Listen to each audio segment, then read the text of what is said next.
everyone. I'm John Evans. Welcome to another episode of One on One. Suzanne McCormick has spent the past 25 years working for organizations that serve the community. She headed up a Red Cross chapter. She was the president and CEO of 2 United Way chapters. And that service doesn't even count the time that Suzanne served overseas as a volunteer in Thailand with the Peace Corps. Well, the Wilmington native's new job is going to have her not just serving people in one community, but serving people all across the United States as the new U.S. president for United Way worldwide. Suzanne McCormick, Wilmington native, soon to be United Way U.S. president. Welcome to the One on One with John Evans podcast. Thank you, John. It's a pleasure to be here. First off, let me just say congratulations. It is an awesome bit of news that you are going to be the U.S. president for United Way worldwide. Tell me a little bit more about that job. Well, across the United States, there are over 1,200 United Ways that serve about 96% of the United States. And we come in different sizes, and we're in little communities and big communities. And one of the keys to our success is how we work together. And my job is to help support United Ways of all sizes in serving their communities, particularly thinking about ways if we work smarter together, we can do more in our communities. And I looked at the news release that was posted on the United Way website. It said, "Will be responsible for building a modern United Way and leading the continued digital transformation through the organization's enterprise technology platform adoption." And I said to myself, boy, I hope she can boil that down for me because I'm technology challenged. Boil that down for people at home. What will you be doing? Well, we're an organization that's been around for over 130 years now, and our model was to go into the workplace and to engage employees in supporting the community, mostly with a financial contribution. And back in the olden days, we'd go in and we'd hand out a bunch of paper pledge cards and we'd have people sign them and we'd collect them and then we'd go and we'd process those donations. Well, these days, people want to give through technology. And so one of our big initiatives right now is to get more of our local United Ways really leveraging the use of technology to engage community, not only to support financially, but also to get connected to volunteer opportunities and causes that they care about. So we have a new digital platform that we are offering to our corporate partners. It came from a partnership with Salesforce, and our big push right now is to get more of our companies to use this platform because it's driven by artificial intelligence. It's really dynamic. It's really engaging, and we know, especially younger employees, they want to touch, feel, get involved really, really quickly, and we can't do it on paper anymore. So that's a little more than a nutshell, but yeah, okay. that breaks it down for me a little bit better than that 3-line description. Can you tell me, will you be like the boss, or will you be working alongside all these local and state agencies? Say the Cape Fear, United Way of the Lower Cape Fear area here. Will you be a partner with them? Will they report to you? How does the structure work? No, they will not report to me. So every United Way is an autonomous 501c3 nonprofit organization and has a local independent board of governors. However, to be a United Way, you have to agree to certain membership criteria.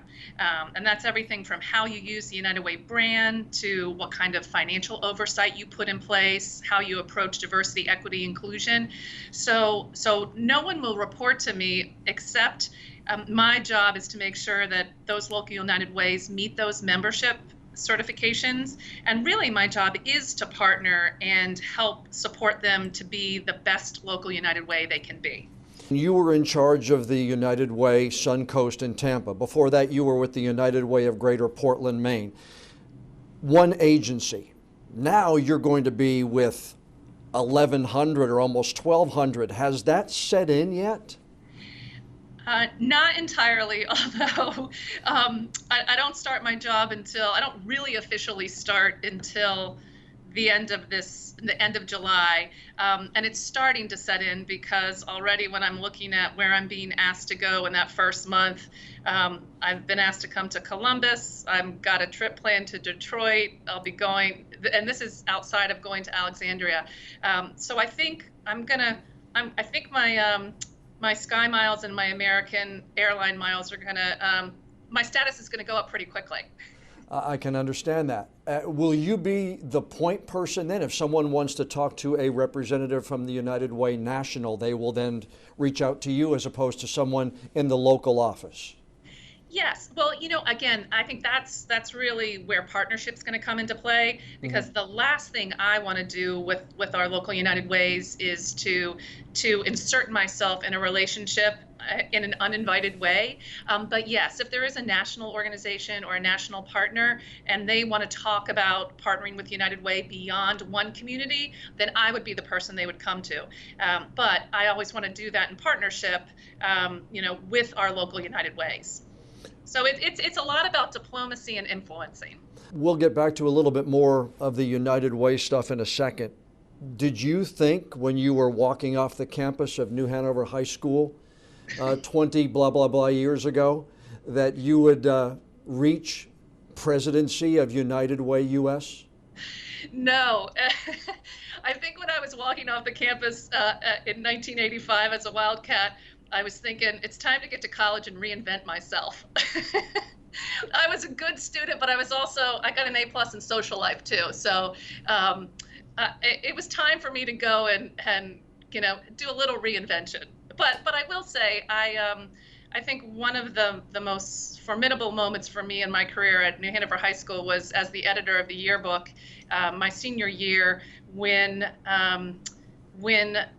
in our final edition of the yearbook, we had a summer edition put in, and in that, when one of the pictures finally was blown up and we could see it in the yearbook, and we had been rushed for the proof, there was a terrible racial slur that had been written on the back. We did a party scene, and there were a bunch of boys around a keg, which you could drink when I was in high school, and on this sheet behind them that said class of '85, when the picture was blown up, which back in those days you couldn't see, that pictures were digital, there was a racial slur, and it started a race riot at New Hanover High School. If you search the news archives, you can see it, and I felt an enormous sense of responsibility, and I definitely know that was the beginning of my passion around social justice, which then did take shape at Duke, and then so there was some foreshadowing, I would say.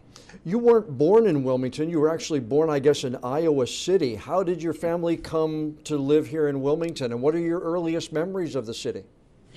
We came, well, my dad was finishing up med school at University of Iowa when I was born, and I lived in Iowa for all of 6 months, and then he did his residency in the U.S. Navy. So my early years were in Portsmouth, Virginia, and when my father left the Navy and he decided to go into private practice, he chose Wilmington. So we moved when I was in the 3rd grade, and my earliest memories of being in Mrs. Cruz's 3rd grade class at College Park Elementary School. And I can remember the school vividly, and it was a wonderful experience. And I have my childhood friends from those years are still my dearest friends. Really, once you step into this community, I haven't wanted to leave. I know you did for career opportunities, but this is a place where a lot of people put down roots and love to stay. Oh, absolutely. My mom is still there. My brother and his wife are there. And my sister, who is 2 years older than I am, she also, all of us went to New Hanover. She just recently moved back. She had a long career out west, and she has just come back and bought a house on Oak Island. So I am constantly jealous of my family being together all the time. So I'm hoping to make more trips. I was up in early April and just had a lovely visit. Well, you're in Tampa. That's a pretty good oceanside community as well down there. It is. It's different though. What did you want to study? I mean, as you're going through New Hanover, did you have a thought of what the career might take you to? I know you talked about possibly law school when you went to Duke. Was that a real serious thought, or were you just kind of, I've got to see where my life takes me? I think I went in with an open mind. I was always interested in current events. My dad, when he ran for the school board, I remember like, going around neighborhoods, passing out unsecker for Board of Education rulers. And so he gave me some early exposure to politics, and I knew that I was interested in that. And so going into Duke, I had an interest in sort of current events, which took me to public policy or political science. So again, I think there was some foreshadowing. I didn't go in knowing I was going to be a lawyer. Once I got in there, or thinking I was going to be a lawyer, I was sort of more interested in the idea of how can I advocate for the underdog, and I thought being a lawyer may allow me to do that. And then I discovered the Peace Corps instead. I listened to an interview that you did regarding the Peace Corps, and a couple of quotes that came out of that interview. Quote, "I got a butt kicking." Quote, "I learned Americans are not the greatest." And quote, "I came back a humbled American." That sounds like 2 years that really transformed your life. Without question, it was the most important educational experience I had. To go live as in another country where you are a minority, it teaches you humility. I served in Thailand, and I was up in a really rural, small village in the northeastern part of Thailand, not where any of the tourists go. I lived in a little village out in the rice fields, and I was taller by a head of many people in my village, and the Thais have a word for foreigner that they use very liberally. It's farang. And so whenever I would go out, especially, well, I was the first white that many of my village had ever seen. And anytime I went anywhere, all I would hear was farang, farang, farang, farang. Mm-hmm. And that got tiresome fast, but it also taught me every day I felt different. And for 2 years, every day knowing that you're different gave me a deep appreciation for other people who feel like they're different all the time. So yeah, it was the master in teaching humility. What was it that you brought back? Did you bring back a deeper desire then to want to get in and help people? Because I know you went to New York and worked before you got into United Way, but you were with the Red Cross, you were with a couple of other organizations that all seem to advocate for people who need help. Without question. When I got in the Peace Corps, I fell in love with the idea of service. I mean, once I was there, I knew that it was my purpose and my calling. And, leaving my Peace Corps assignment, many of my close friends made the decision to continue to stay overseas and do work overseas. When I came back to the U.S., again, I was so struck by how much we have, how much we don't appreciate necessarily. And so felt even more committed to service, but felt like there's so much need in the United States. In some ways, it felt like it would be easier to go do aid work in other countries than it would to do it in the U.S. And that's when I made the commitment to really try to help folks in my country. I felt like I'd helped another country, and now it was time for me to help my country. And is that really kind of where I learned Americans are not the greatest? Is that where that kind of quote came from? It is. Well, what I meant by that is there are many other cultures in the world that are just as amazing as Americans and as the American culture, and we need to appreciate them all. And there is sometimes a mindset in the U.S. that no one is better than we are, and yet there are elements of other cultures that I experienced that I thought in some ways were better. I mean, there was just this sense of family, sense of nature. It just taught me that we can't think we're the greatest country on the planet without recognizing the value of other cultures and countries, because there's so much out there that needs to be appreciated. Did you ever feel unsafe over there, or ever come close to being in any danger? There were a couple times when I felt unsafe, and the thing that made me feel most unsafe was the perception that some of the younger folks who lived in my village, who had never never before met an American. All of their education about America honestly came from Rambo movies. Oh. And so they thought everything was about like shoot 'em up, and every woman is, there to walk around in high heels. And so this sense of sometimes I would be in crowds and people's perception of what an American was sometimes made me feel unsafe. And then I will say there are a couple situations where there's a hierarchy between male and female in Thailand that does not necessarily exist outright in the U.S. And there were times when I didn't feel totally comfortable, but I never was in danger.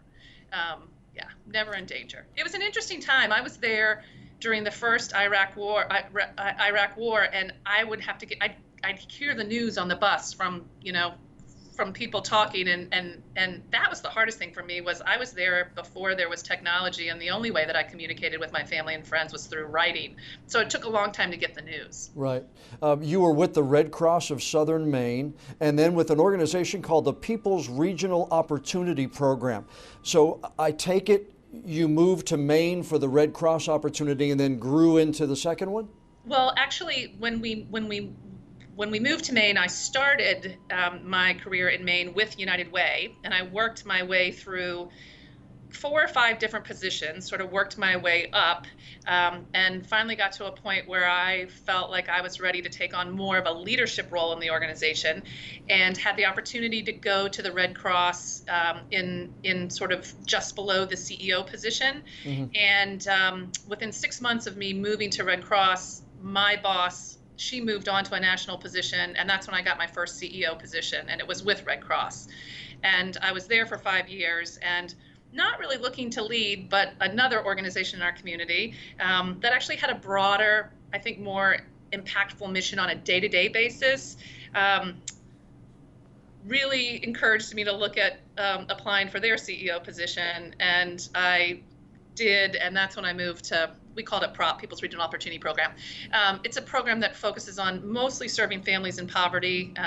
We ran all the Head Start childcare programs. We did all the food stamps, all the heating, cooling assistance. Mm-hmm. So really comprehensive anti-poverty kind of organization.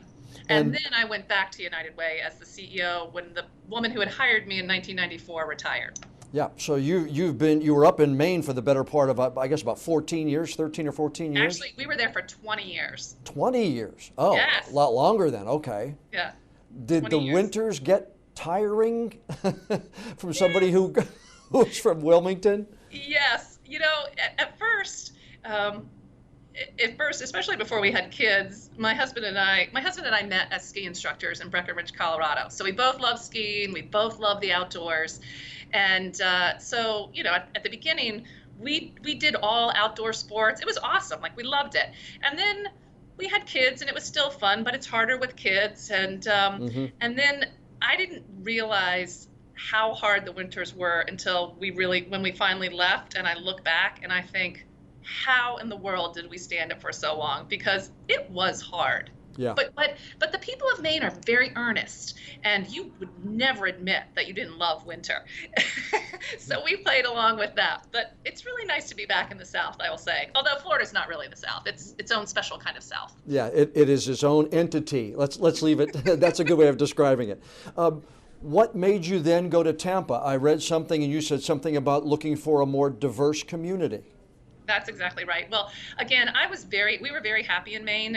We were not looking to leave, but I got a call one day. I won't tell you all the details, but the opportunity was put in front of me, and the call was, I think, really strategically placed on a snowy day in winter. And I went home that night and I said to my family, "What do you guys think about moving to Florida?" And I had my kids were 5th grade and 7th grade, and they're like, "Yeah, let's go to Florida." And so it was really started as I said to my husband, "What can it hurt? I might as well go down and look at it. I mean, I'll get a free trip to Florida out of it." And when I came down and I got to get to know the United Way here, it's larger. It's a larger metro area than where I was, obviously. And I really, really love the fact that the community here looks like what America looks like. There is an enormous amount of diversity. And, as my husband and I thought about the opportunity, while our kids had an amazing childhood living in mostly rural Maine, the only diversity they had been exposed to was socioeconomic. And this seemed like a really great opportunity for them to come live in a community that looks like what the world looks like. And it's been fabulous. Yeah. Okay, Mom, now you're living in Florida for 5 years, and you get this opportunity, and it's headquartered in Arlington, Virginia, with United Way Worldwide. Put your mom hat on and tell me what kind of a sell job you had to do for the family there. Well, I will say we are a family that was already going to be in transition this year, and I'll tell you about that. But my daughter has been, she's one of my biggest fans, and she's 16. She's going to be a junior in high school, and she has known that I've had aspirations to lead nationally for some time, because we talk about girl power and that kind of stuff. Sure. And so she's super proud, and fortunately, I have the opportunity that I will be able to commute for the next 2 years. Oh. And so she's going to stay here. Tampa will remain home for us for the next 2 years. And she'll get to finish high school. She and my husband are a dynamic duo anyway. She's a competitive soccer player, and we joke that he works for her. He's her team manager. And then my son, Jack, he just graduated from high school, and he actually will be leaving the day before I leave to start basic training at Fort Benning, Georgia. He has enlisted in the U.S. Army. Awesome. So he and I are going to be going on our big adventures, and my husband Bill and Fiona are going to hold down the fort here. That's a big switch for this family and for you. Oh, absolutely. Well, Jack's really seems like a bigger switch than my switch. I mean, I've always seen that I was going to do this. He surprised us. Well, I should say, so much of the work that I do and advocacy that I do now for kids and families is we have to break down the stereotype that every kid has to go to a 4-year college, because that's not right for every kid, and it's not the right career path for every kid. And but I expected that my son, when he graduated, would go to college and then go to the Army. And he was accepted at the University of North Georgia and got an ROTC scholarship, but he's decided that he's really ready to go now. And so we're going to support him, and we're super proud, and it's going to be a journey for sure. Yeah, well, good for him, and tell him early on, thank him for his service on behalf of us. Are you going to be trying to be more of an ambassador for this organization? I mean, you're going to hear more of the praise. You're also going to hear more of the complaints. So it's a different level for you, isn't it? Absolutely. Yes, I one of the things I'm looking forward to most is representing us across the United States, again, in partnership with our local United Ways. But I think there's a huge opportunity for us to think about new national partnerships, not just with corporations, but with other nonprofits. How do we work better together? There's a lot of synergy between our organization and other leading organizations. An example I would give you is Feeding America. What Feeding America wants to do is very similar to what we want to do. So what are some of those national partnerships that I can help forge to serve all of our communities? Yeah, I very much want to represent the brand, and I want to help build stronger communities across the U.S. and I'm excited about that. When we deal with the public, just like you do, I do, when somebody doesn't like us or has a criticism, these days I've felt they're more at ease in airing those criticisms. So how do you deal with some of the criticisms about more of my money should go to the organizations, or administration costs need to be lower? What is your thought process and your answer to some of those criticisms? Well, first of all, I'm always careful. I will listen to any criticism in public or written directly to me with a name, but I've taught myself not to pay attention to anything that is anonymous. Okay, understand. Good point. Because that's, I think, is really unhealthy. Good point. I think part of what I try to do is help people understand that for us, well, first of all, what I love people to understand is that being a nonprofit does not mean it's not a business model. It's a tax status. And so each of our nonprofits are businesses, and you have to have core functions in a business to be able to run your mission. And I think sometimes there's an unrealistic expectation that nonprofits will go without. And would be asked to do things we would never ask for a private, for-profit company to go without. So part of it's helping people understand that it does cost money to raise money. But I will say United Ways are still some of the most efficient, effective organizations out there in terms of making sure the most dollars go directly to impact versus overhead. The other thing I would say is one of my main priorities leading the U.S. network is to look for opportunities where we can consolidate and save money. One thing that is true and that we do have to change is that every nonprofit, every United Way and every nonprofit doesn't necessarily have to have its own HR department, its own finance department. I mean, there's certainly ways that we could save money on those admin functions if we can work together. So that's one of my goals. All thoughts are good, all arguments are at least listened to. Where did that come from? Did I say that? Yes, you did. Well, as I think one of my strengths, I'm a middle child, and so I spend a lot of time in the gray area, and I'm not very seldom am I a black or white person. I really do think one of my strengths is being a good listener, and that's how we build community. That's how we build collaboration. And I think I probably learned that in the early days, all through my life being a middle child. I'm also the child. My parents got divorced when I was in 8th grade, and so I also had to learn to broker and listen and think diplomatically about, for a time, which were two really different points of view. So I had a lot of training as a kid to be a connector and a collaborator. And you probably also had, in your life experience growing up, and I know in your life and your schedule, my father was a doctor. You don't work 9 to 5 when you're a doctor. You're in nonprofit fundraising and helping and gifting. You don't work 9 to 5 when you're in those businesses either. So my family, my wife learned early on, John's not going to be there. He's going to put in more than just that 9 to 5 every day. Did your husband, I guess, bought into that early, and your kids realized that early, maybe because of your experience growing up? Well, my kids have always only had a working mom. Even when I had them, I took some time off, but I went back to work, and so that's been a part of their life. I think what has worked for our family is that at different points of our careers, meaning my career and my husband's career, at the different points there was more give and take by one of us. So my husband is a physical therapist, and he built a very, very successful practice, and during one part of his career, he was the one who was out most, and I at that point really tried to figure out how to be more present for my kids. Through this last transition, that flip-flopped, and he really stood up and stood in for our kids. So I think the success of our family has been to spend time together when you can, but my husband and I always try to make sure one of us is involved and accessible. Okay, I have some questions that I usually try to ask every guest that I have. They're kind of just open-ended questions, but I want to hit you with a couple of these. Okay. What is your perfect day off? Oh, that's easy. I just had one. My perfect day off is I'm very extroverted in my professional life. I am genuinely an introvert, and so a perfect day. Yesterday was a perfect day for me. It was a Sunday. I got up. I ran 3.5 miles. I came home and did a little, few chores around the house because that helps me connect to my environment, which I really like. I finished 2 books.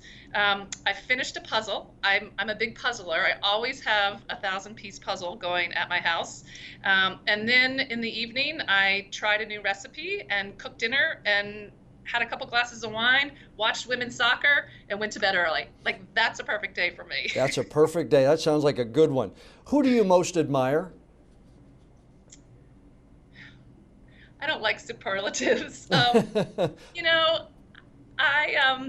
had great admiration for my parents. I had great admiration for my father when he's not living, when he was living and after. Right. And for my mom too. They're both incredibly strong people in different ways.